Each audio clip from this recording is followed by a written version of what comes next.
buenos días, buenas tardes, buenas noches y bienvenidos a La Huella OVNI. Este espacio que creamos entre todos para hacernos preguntas, para generar reflexiones, para buscar respuestas. Claramente buscamos respuestas, pero sin casarnos de verdades absolutas. Esas preguntas que yo pienso que el primer ser humano eh, con cierto grado de raciocinio, ¿habrá habido un primer ser humano con inteligencia? ¿Cómo habrá sido esa inteligencia, por supuesto, de la que estamos hablando? No vamos a empezar a debatir qué tipos de inteligencias hay en este momento, por más que tendrían razón. ¿Habrá mirado al cielo? ¿Y se habrá hecho esa misma pregunta que nos hacemos nosotros hoy? ¿Qué hay en las estrellas? ¿Qué hay más allá de lo que vemos? ¿Nos visitan? ¿Nos miran? ¿Nos observan? ¿Tenemos que ver con ellos? ¿Por qué estamos acá? Esas grandes preguntas que desde siempre tenemos, desde tiempos inmemoriales, y que aún no hemos podido responder.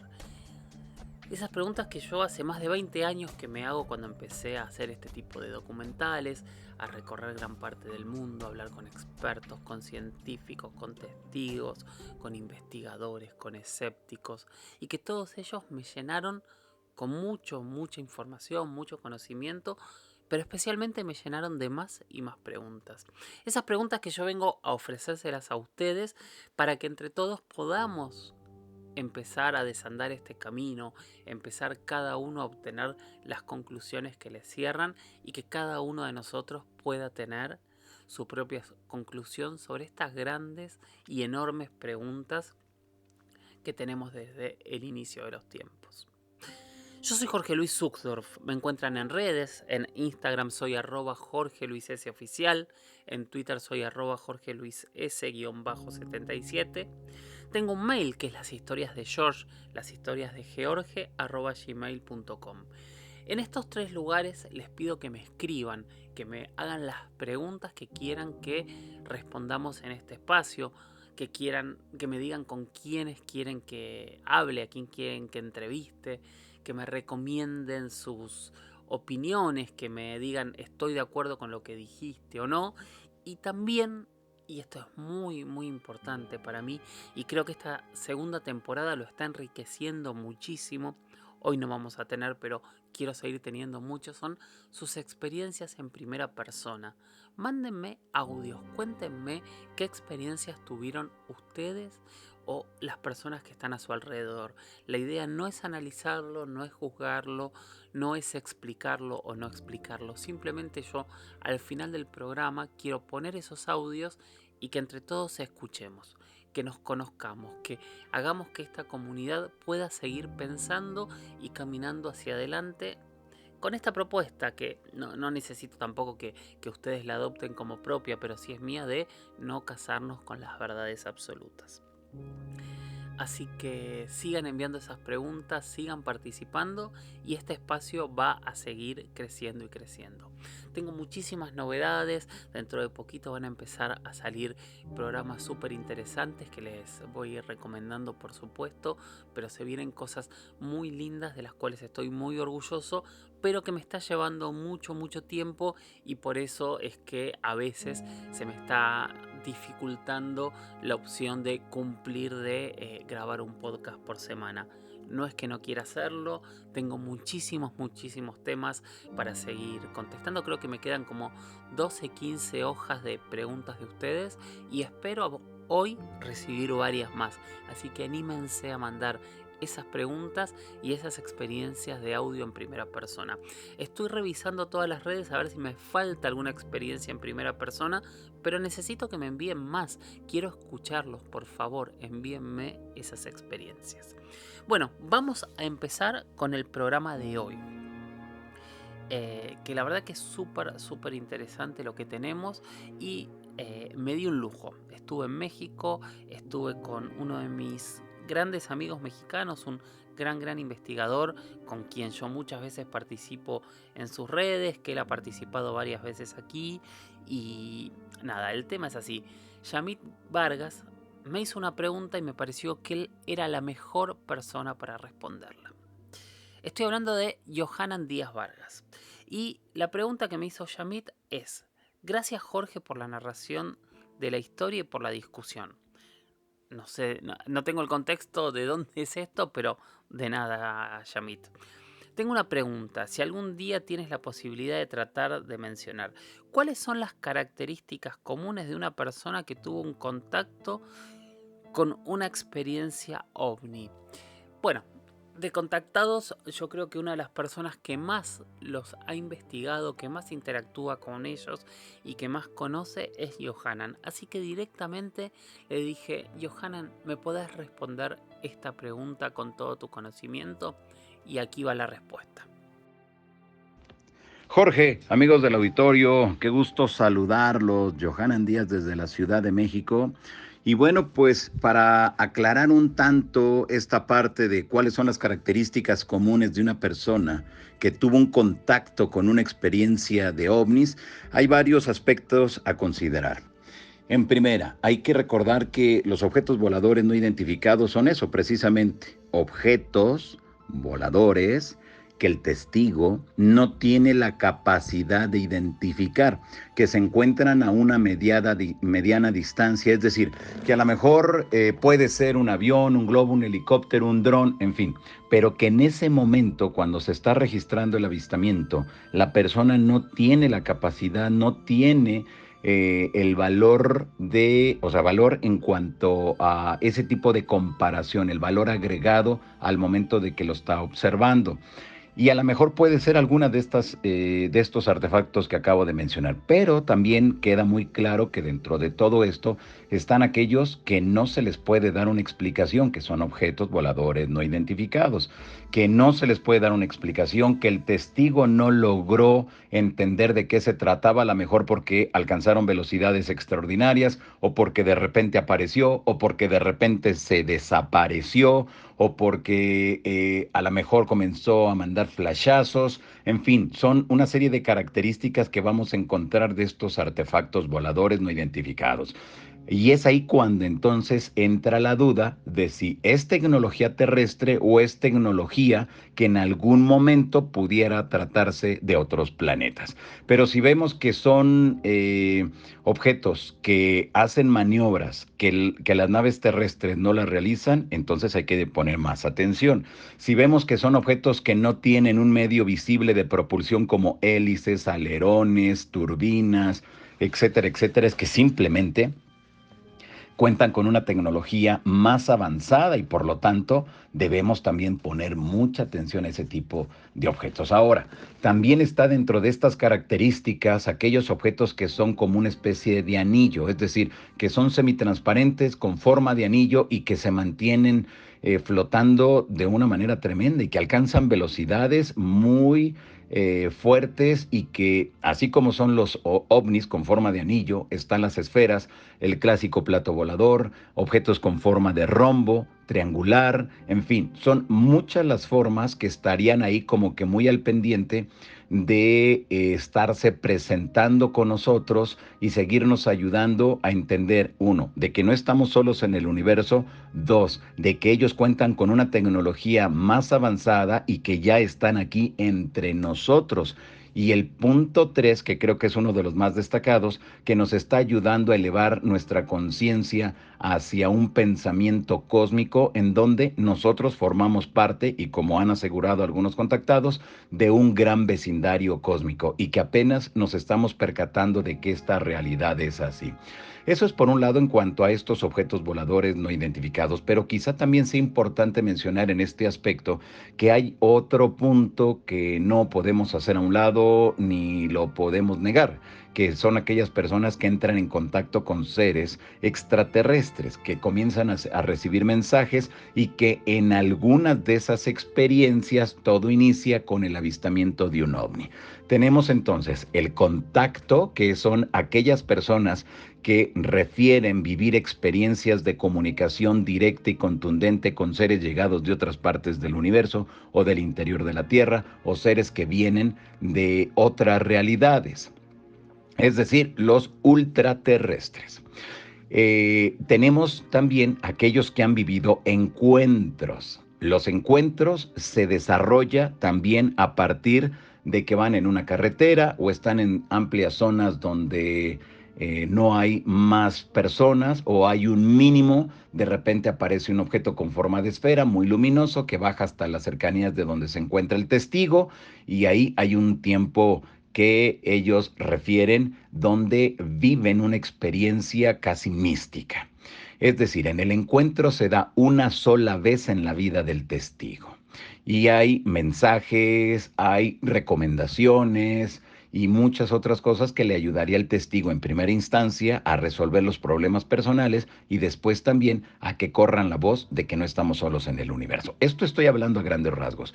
Y el último de los puntos que también se desprendería de los avistamientos es el secuestro, que al igual del encuentro, que están en amplias zonas despobladas, el testigo se encuentra ya sea solo o en compañía de una o dos personas más, los testigos, o sea, las personas que se encuentran en ese lugar, ven a un objeto que desciende muy cerquitita, a unos metros de ellos, ven que bajan unos seres y los invitan, bueno, más que invitar, los suben en contra de su voluntad y hay tiempos perdidos que van desde 45 minutos hasta una hora y media. Todo dependerá de la zona, todo dependerá del lugar, todo dependerá de la época y todo dependerá de lo que nos digan los testigos.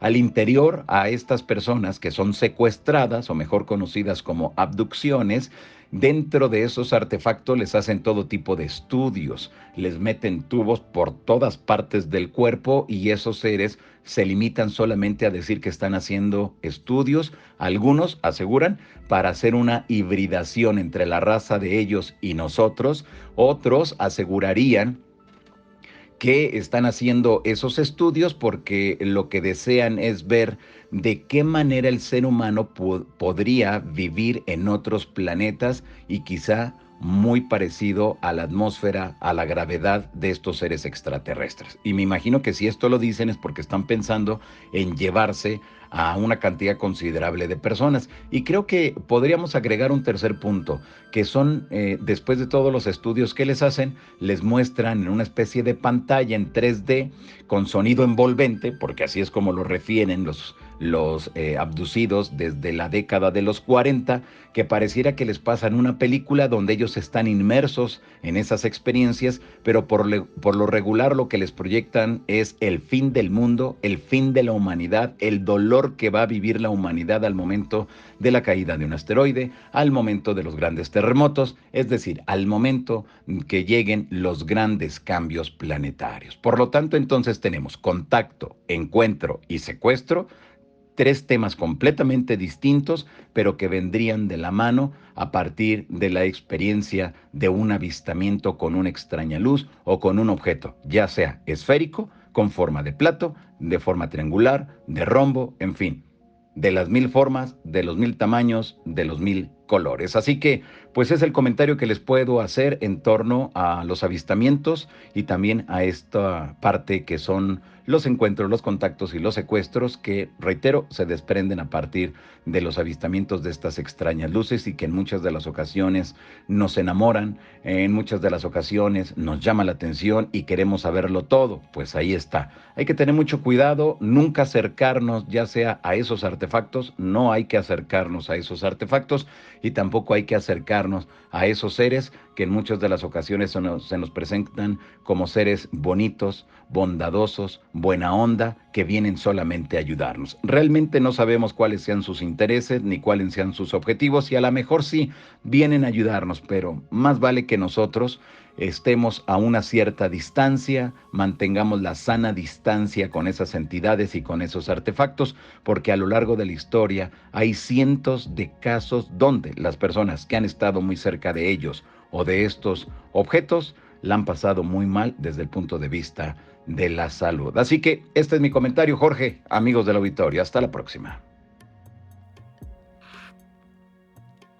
Gracias Johanan, gracias amigo, espero que lo hayan disfrutado tanto como yo.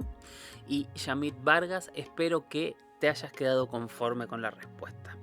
Bueno, vamos a ir ahora con nuestra próxima pregunta, que es una pregunta maravillosa, fantástica, llena de aristas, de historias, y hay muchos de estos temas que podemos ir hablando si a ustedes les interesa. Que la pregunta me la hizo Orión y Pirita y me dice: hola Jorge Luis, ¿ya hiciste un podcast de Valiant Thor? no he hecho hasta el día de hoy, así que me puse a prepararlo y ahí vamos a hablar de esta historia que realmente parece sacada o ha inspirado a varias películas y tiene que ver mucho con la ciencia ficción, y nos vamos a preguntar si esto realmente ha podido ser así. La historia de Valiant Thor empieza el 16 de marzo de 1957 en Alejandría, el estado de Virginia en Estados Unidos. En ese momento, un grupo de personas están en esta localidad y se encuentran con dos policías y se presentan como parte de un comando extraterrestre que vive en el interior de Venus y que quieren hablar con los líderes del planeta. Bueno, esto automáticamente a mí me remite a los Simpsons, discúlpenme.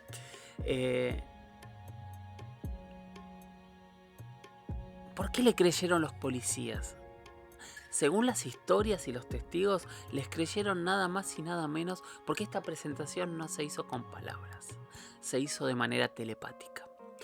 Bueno, me imagino que no es tan sencillo que un policía de Alejandría en Virginia llame al presidente y vaya a verlo. Me imagino que habrán pasado por muchos escalafones hasta lograr dar con su objetivo. Que en teoría, digo en teoría porque es difícil de comprobar estas historias, viajaron hasta Washington DC y ahí fueron recibidos por el secretario de Defensa de los Estados Unidos, John Foster Dulles. Allí, junto con su personal, escucharon la historia, escucharon lo que tenía que decir este comandante, Valiant Thor, o este supuesto comandante, y acto seguido se realizó la primera reunión en donde este personaje junto a su tripulación se habría reunido nada más y nada menos que con el presidente Eisenhower y con el vicepresidente de la nación en ese momento, que era el reconocido y luego caído Richard Nixon.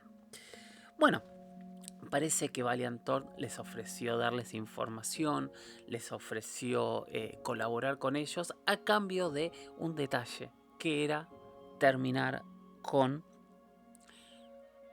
la guerra nuclear, o sea, terminar con el desarrollo nuclear, que es algo que es interesante porque ha ocurrido muchísimas veces de objetos voladores no identificados alrededor de bases nucleares. No sé, recuerdo un caso de una persona con la que he hablado muchas veces, que es Robert Salas, y hay otros casos y otras historias de relación de objetos voladores no identificados alrededor de bases que tendrían este tipo de armamento. Hemos hablado de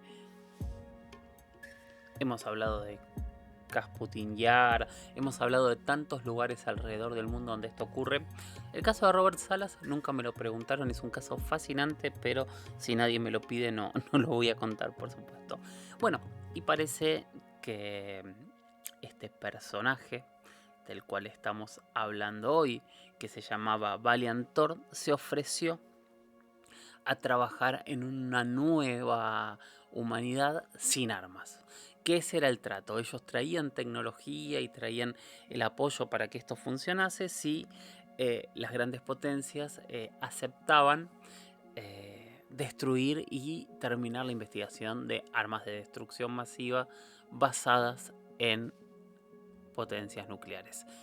Bueno, parece que Eisenhower estuvo de acuerdo con esta propuesta, pero los poderes detrás de él no estuvieron de acuerdo y esta propuesta no avanzó. Valiant Thor habría estado 3 años cercano al gobierno de los Estados Unidos. Hubo un intento, según cuentan los testigos, por supuesto, ¿no?, de hacer una presentación en la ONU que también terminó sin que se realizase, y un día decidieron regresar a su planeta. Lo interesante, hay varios puntos interesantes. Venus es un planeta gaseoso con mucha temperatura, o sea, es imposible hoy sabemos vivir sobre la superficie, aunque hace poquito nos hemos enterado de que es probable que la primera fuente de vida la fuera del planeta Tierra, por supuesto, la hayamos encontrado en esas nubes ácidas que están en Venus, pero lo que decía Valiant Thor es que en realidad ellos vivían en el interior del planeta, o sea que eran intraterrestres venusinos. Por otro lado, todas estas historias llegaron a nosotros gracias a un señor, a un investigador que se llamaba Frank Strange, que fue un investigador eh, ufológico, también fue un pastor evangelista, que fue quien dijo que tuvo relación con Valiant Thor y conoció la historia de primera mano. Lo interesante es que, por ejemplo, familiares de Eisenhower, entre otros, siguen afirmando que esta historia es real. Es la única historia en donde se habla de extraterrestres en relación al gobierno de los Estados Unidos. No, por supuesto que no. Hay muchísimos personajes que lo dicen y hablan de este tipo de historias. Creo que el más interesante para escuchar es Paul Heller, ¿no? Que murió en el año 2021, que fue ministro de Defensa de Canadá en la década del 60 y que él murió afirmando que estos pactos, estos contactos existían. Hay un montón de otros personajes como Alfred Webre que afirman que este contacto e incluso este intercambio de tecnología existe. Ahora, ¿sabremos algún día si esto es verdad?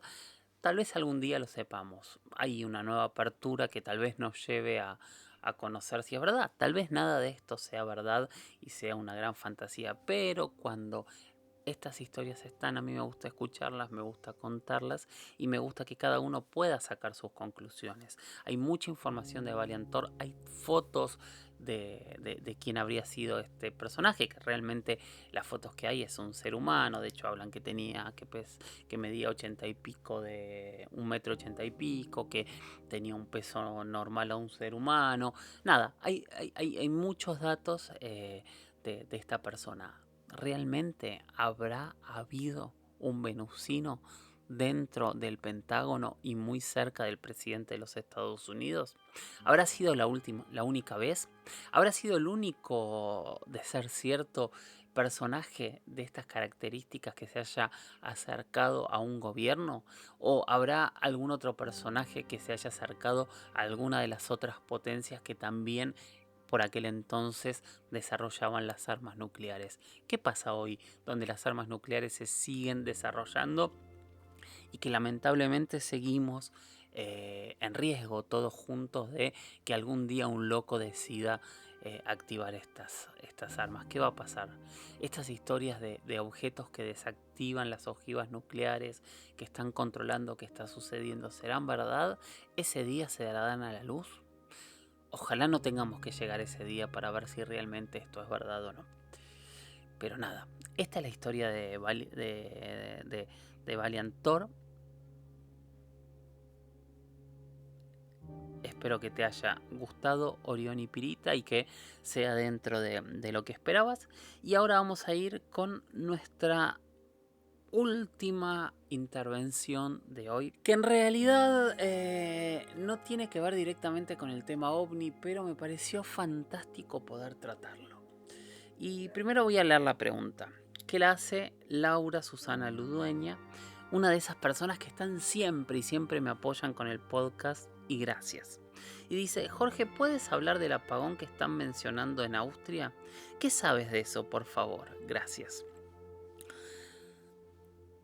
Durante el año 2021, Austria, de manera oficial, empezó una serie de ensayos para poder protegerse de un posible apagón masivo, de un blackout. ¿Qué es un blackout? ¿Qué es un apagón masivo? Cuando la energía desaparece de todos lados. Ha ocurrido muchísimas veces. En Argentina ocurrió durante un día hace algunos años, creo que fue en el 2019. Hubo apagones gigantes hasta de 300 días. Hay apagones muy grandes, por ejemplo el que dejó el huracán María en Puerto Rico, que también fueron muchísimos meses sin energía eléctrica. Está el famoso apagón de Los Ángeles que generó esos desmanes y esos saqueos terribles. Hubo un apagón otra vez en Los Ángeles en 2005.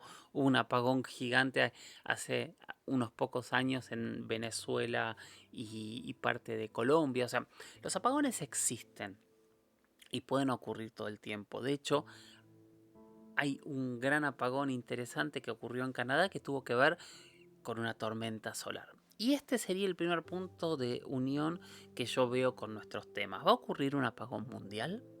¿Qué pasaría con la humanidad si nos quedamos sin energía eléctrica en un mundo donde dependemos prácticamente 100% de la energía eléctrica? Es un planteo que en realidad ustedes me dirán, bueno, sí, pero ¿qué tiene que ver esto con la temática ovni? Y la verdad es que no tiene nada que ver. Pero vamos a buscarle el punto para tener que ver. La gran mayoría de los relatos de encuentros cercanos nos hablan de que los objetos que llegan supuestamente a la Tierra absorben la energía. Autos que se apagan, grandes cortes eléctricos. Es bastante normal esto, ¿no? Piensen en los grandes relatos, los relatos más famosos e incluso muchísimos de los que se han plasmado en películas. Esto ocurre todo el tiempo. Hay apagones masivos que tienen que ver con el fenómeno ovni. Lo dejo como punto a pensar. ¿Qué haríamos si nos quedamos sin energía? ¿Qué pasa si nos quedamos sin energía por el fenómeno ovni? ¿Cómo nos manejaríamos? ¿Cómo sería un mundo sin energía? Y ahí es donde Austria, de manera inteligente, propone empezar a trabajar y a tener los elementos que se necesitan para sobrevivir sin energía. Obviamente recomiendan tener abrigo en exceso, recomiendan tener garrafas y formas de encender fuego que no sean eléctricos, recomiendan tener linternas y pilas o baterías para poder utilizar, recomiendan tener elementos de cocina, cuchillos, todo lo que necesitemos para sobrevivir sin energía. El corte que está planteando Austria claramente no tiene que ver con una llegada de grandes naves espaciales, sino que ellos lo están planteando desde una sobresaturación del sistema eléctrico. Y también yo creo que están estudiando al Sol, porque el Sol está extraño, cada vez está lanzando mayores tormentas solares y esas tormentas solares afectan nuestra superficie. De hecho, si no tuviésemos la atmósfera, cada una de esas tormentas solares hubiese acabado con toda la vida en la Tierra. Pero todo eso genera que podamos tener un cambio muy fuerte y ese cambio nos pueda dejar sin energía. Entonces, ¿es posible? Claro que es posible, hay cientos de ejemplos. ¿Va a ser por siempre? No, no va a ser por siempre, pero hay que estar preparados y hacer ejercicios para poder realizar este tipo de, de simulacros. Son buenos, así como también creo que hay muchos países que hacen ejercicios de simulacros en torno a una posible invasión extraterrestre. Y si hay alguno que no lo hace, debería hacerlo porque obviamente es una posibilidad siempre. No sabemos si hay vida en el exterior, pero tampoco sabemos si no hay vida. Entonces son posibilidades e hipótesis posibles. Y todas esas posibilidades e hipótesis posibles, alguien tiene que estar preparado para guiarnos en cada punto. Nada, el apagón no está planteado directamente desde el fenómeno extraterrestre, ni siquiera está planteado desde el secreto, desde la conspiración, porque de hecho Austria lo dijo públicamente, pero me parece que lo podemos tomar desde este tipo de temáticas y sí recomiendo, por supuesto, estar siempre preparado para este tipo de cuestiones. Bueno, hasta aquí llegamos hoy. Hoy no tengo experiencias en primera persona. Así que les pido por favor que me sigan enviando experiencias porque quiero seguir escuchándolos. También quiero más y más preguntas. Hoy es el día, bombardéenme hoy de audios y de preguntas. Pongan todo en mi Instagram, en @JorgeLuisSoficial, en mi Twitter, @JorgeLuisS_77, o envíenme un mail a las historias de George, las historias de George, @gmail.com. Y entre todos sigamos haciendo este espacio cada vez más grande que se llama La Huella OVNI. Es de todos y aquí nos hacemos la pregunta que se hace la humanidad desde el inicio de los tiempos. ¿Qué hay en las estrellas? Gracias y hasta la próxima. Chau, chau.